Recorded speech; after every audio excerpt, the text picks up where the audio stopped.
Welcome to the Study Skills video series. This introductory part is for the teacher or parent who's concerned about their child or learner's academic performance. I think that the videos in themselves will be highly beneficial, but please download them, the worksheets and the workbooks, so that the child can have the full benefit and I can continue making videos like this. Thank you. This is Uncle Jack, and in this series I am going to teach you how to study.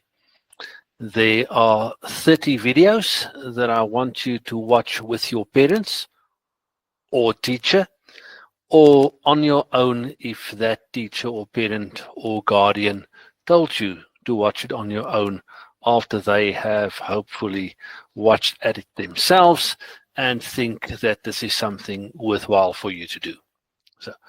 And there are 30 sessions, and in this first session I'm going to look at the study process, because I believe that you cannot possibly do something if you do not understand how to do it. So it's all good and well that your teachers and parents tell you to study hard, but how are you supposed to do that if you do not know what study entails? So we are going to look at the following things here, or these are the session objectives, the things that I want you to be able to do at the end of the lessons. I want you to understand the study process. I'm also going to introduce you to mental keynotes. The ones that I'm going to use are very basic and are nothing more than anagrams. In reality, mental keynotes are more than anagrams, but in this first session, we are just going to look at some very simple anagrams to help you remember the study process. And then the third thing I want us to achieve at the end of the session is I want you to identify your existing study habits and attitude. So let's have a look at the study process.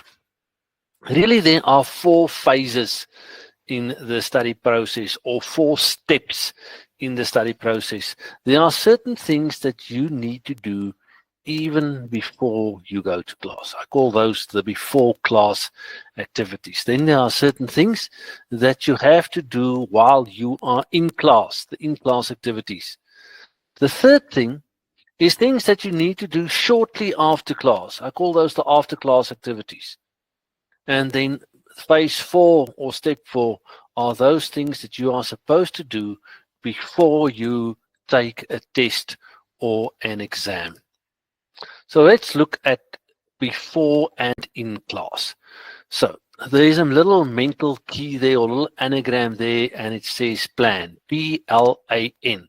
And each one of these letters stand for something. The P simply stands for plan. You must plan. I'm going to talk about that a bit more on the next slides. You don't just rush into class every day and you don't know what's going on and you don't have the right books. That's not planning. So you have to plan for class. That's what you do before the time. Then when you get to class, when you are there, you have to listen. And I added the word attentively. Now, attentively means you actually have to pay attention. So listen and pay attention, because else you are just sitting there and you're basically wasting your own time. And then the AN stands for and make notes. Now I'm going to teach you later on how to make notes, but sometimes making notes is as simple as underlining a keyword or marking an important slide because you know that the teacher spent a lot of time on it. So let's have a look here at planning for class. So how do you do that? Well, the first thing you know is you know what will be done in class. A good start to know is what subjects you're going to do that day. Doesn't help that you carry all your books in a bag and you take all of your books to class every day. You're only hurting your back, working harder than you need to know. You must know what subject you have on that day, and you must know what will be covered in each subject each day. That is how you know what will be done in class. Then the second way you plan for class is by reading through the content before class. I'm not saying you must study the work. before you go to class, but you must just read through it quickly. You don't really do more than 5 or 6 pages from a textbook per day per subject in a class. So you can read that. Reading all through all the work that you're going to do in that day will possibly take you 15 to 20 minutes every morning before you go to school. If you are in the position that you are commuting and you can read that while you are commuting and you're not going to get car sick or train sick or whatever, well, then you can do that as well. I'm just thinking if you're on a taxi, it can get a bit noisy. But just read through the content before class. Don't try and understand it, but at least if you find something there that you clearly don't understand, you now know that you must pay attention in class, listen when that is explained, and if it is not explained, then you can ask. But you can only do that if you actually know what you are going to encounter in class. And then the third thing you do in planning for class is you actually attend it. The only way that you can know what happened in class is actually to be there. Do not ask a friend to record it. You're not going to have the same effect. You need to be there so that you can interact. Okay, the next thing that happens is now you find yourself in class. When you are in class, you need to participate in class. It doesn't help you just sitting there, because then the teacher doesn't know if you're listening or if you're not listening. Maybe you are tired and you're falling asleep, and that's not very motivational for the teacher. So participate in class. How do you do that? You ask questions. You ask questions and you do what you are told to do. If the teacher creates a little exercise and she asks you to do it, you participate by doing it. Then the next thing you must do while you are in class is you must follow the teacher's instructions. If the teacher gives you an assignment to do in class or give you time to complete your homework in class, then use that time by doing it. Because if you are listening and you are doing your assignment or your homework in class because you've had time to do it and you get stuck on something, you can ask. And that is why it is so important that you follow the teacher's instruction and then confirm your understanding with the teacher. Now, if you say, teacher, this is how I understand, is this really what you are saying? And then she might say to you, oh, no, that's not quite what I mean. Because if you are confirming your understanding with the teacher, you're giving that teacher the opportunity to explain what the content in another way if you didn't grasp it the first time. Okay, so please, guys, participate in class. Then you get home. Maybe you had sports, maybe you didn't have sport, maybe you had cultural activities, doesn't matter. But you now get home after class. And for the after class activity, there is a little second anagram there. That second anagram is called roster, R-O-S-T-E-R. And the first 2 letters, the R and the O, stands for read objectively. So you get home. Before you even start with your homework, you go through the work that you did in class again, and now this time you read it objectively. Remember the morning you just read it very cursorily, you just went through it, you didn't really try to understand. Now you read it objectively, and you can also now read through your notes if you make notes. You can also now combine your notes on the reading sheets that you have or your textbook, or make notes in your textbook. You're now reading objectively.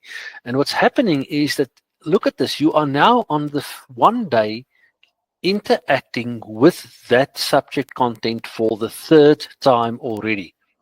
And by the time you've read it objectively, you know a lot of that already. And when it comes to exam time, you possibly have to study a lot less than you would have otherwise. Then summarize.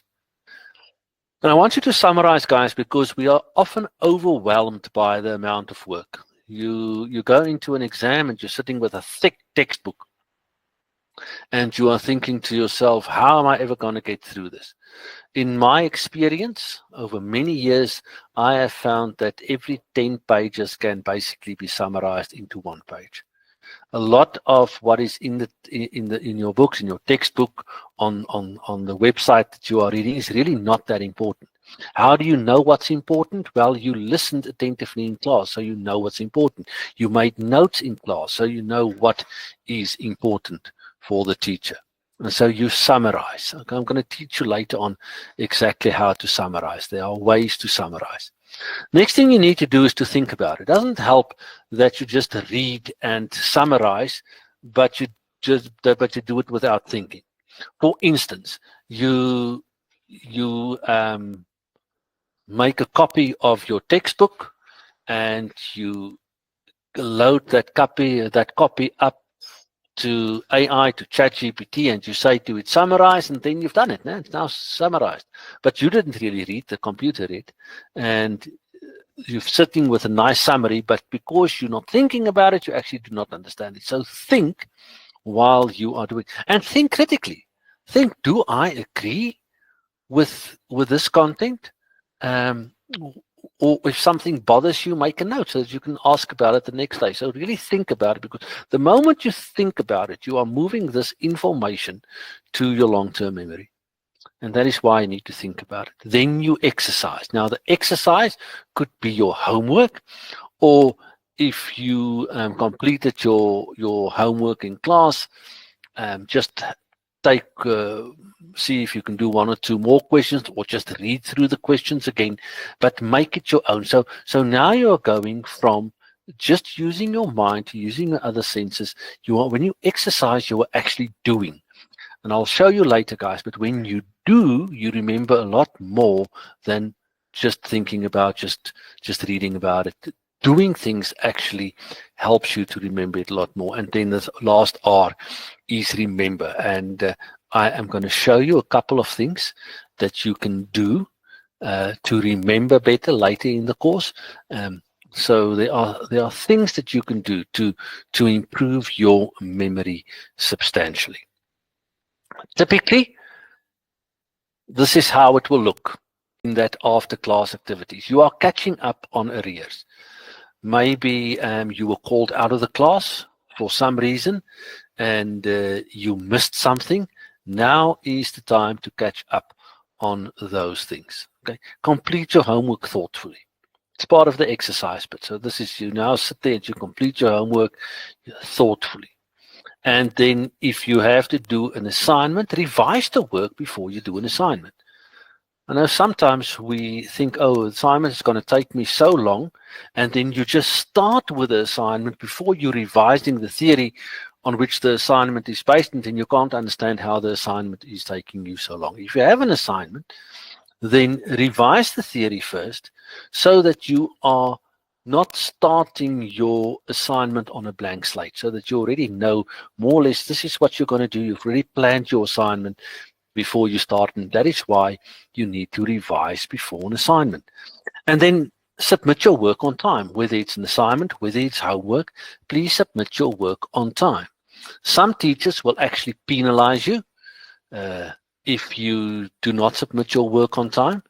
I'm saying to you that even if there is no consequences, still submit your work on time, because you are creating a discipline here for yourself. You are learning to work according to a deadline.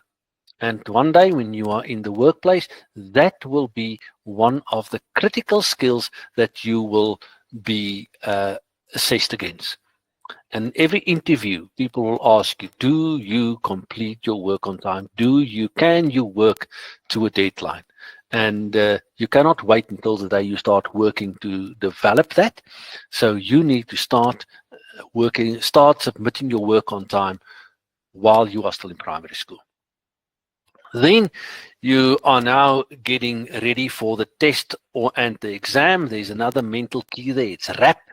Doesn't mean you're going to actually sing through all your work. If you can, I guess it will be helpful. But not all of us are rhythm and poetry experts. For those of you who didn't know what rap stands for. No, but that's not what it stands for here. It stands for revise and apply. And what I'm saying that if you've done everything in the other 3 phases, you've done certain things before class, you've done what you were supposed to do in class, and you did your homework and your assignments diligently after class, then come the exam, you only have to revise. Remember, you already have the summary, so you just revise. Other people are studying 100 pages, you are studying 10. and you have very little to do before the exam because you trust your own summaries, you know that you've done it well, and while your friends are stressing you the night before the exam, you are watching a movie on Netflix with your family because that's how well you prepared already. And then the AP is for apply.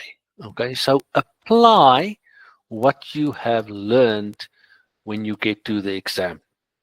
Also, please remember that sometimes same content will come up in different subjects. So if you remember it from another class, then you can apply it here. So none of the knowledge that you've acquired is useless. Okay, so apply everything that you know. If you are a good essay writer, then apply that skill in longer questions that you might have in subjects like biology or earth sciences or whatever you call those. Okay, so apply the skills that you've already mastered in your tests and exam. So some other tips on how you can prepare for the exam: join a study group. Now, please, that doesn't mean that you're all going to study together. That can become a little noisy, and somebody stands up, it might annoy somebody else. No, okay. It does mean that you have done everything already. You've studied the work by yourself, but now you get together and you say to a friend, you know what, I struggle with this little bit of the work. And somebody says, oh, no, I find that easy. Let me share my notes with you. And then you are discussing the work. You are explaining the work that you understand to your friends. They are explaining the work that they understand better to you. And by actually teaching somebody else, you're guaranteed to know it better and to remember a lot more. And then the other thing that you need to do is you need to start your learning early. I've just said to you now on the previous slide that you only need to revise, but please start your revision early enough so that if when you run out of time, that's not an issue, because you're not going to run out of time, because you've started in time. The other reason why you need to start early is because forgetting is a natural process. So if you're only going to read something, you're possibly only going to remember 20% of it. But you don't know which 20% you're going to remember and which 20% you're going to forget. So you can't just read through it once. You'll have to read through the second or third or fourth one, but you have to give yourself time to forget before you go on to the second read. Not that reading is the only thing we're going to do. Okay. That's why I'm going to teach you all the other techniques as well. You're not studying is not just reading through the work. Now let's have a look at how you can be successful. You can be successful if you have a proper strategy.